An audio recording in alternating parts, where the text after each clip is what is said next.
സന്നദ്ധത ഇവിടെ പ്രകടിപ്പിച്ചു. ഇത് വളരെ ആശ്വാസമാണ്. തന്നെയുമല്ല, ഇവിടുത്തെ റവന്യൂ ഡിപ്പാർട്ട്മെന്റ്, കളക്ടർ, ആർമി കഴിഞ്ഞ ദിവസം ഇന്നലെയും ഇന്നുമൊക്കെയായി നടത്തുന്നത് SDPIയുടെ വാളണ്ടിയേഴ്സ് മാത്രം മതി എന്നാണ് പറഞ്ഞത്. അവിടെ ഒരു സൈനികരോടൊപ്പം അവര് ഡിവിഷനായി തിരിച്ച് 26 ഡിവിഷനിലും അതിലൊരു ഡിവിഷനിൽ ഒരു 2 വാക്കി ടോക്കിയും 2 വണ്ടിയും കൊടുത്ത് ഒരു പട്ടാളക്കാരനെ കൂടെ വിട്ടിട്ട് ഇവരാണ് ഈ പറയുന്ന എല്ലാ പ്രവർത്തനങ്ങളും ചെയ്യുന്നത് ഞങ്ങൾക്ക് വേണ്ടി എന്ന് പറഞ്ഞ് അവരാണ് ചെയ്യുക. ആദ്യമെല്ലാം ഇങ്ങനെ മാറ്റി നിർത്തിയിരുന്നു.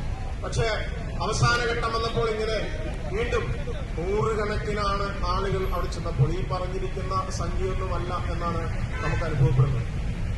ഏതാണ്ട് 530 വീടുകൾ പൂർണ്ണമായി നശിച്ചിട്ടുണ്ട്. ഈ എണ്ണം ഇനിയും കൂടാൻ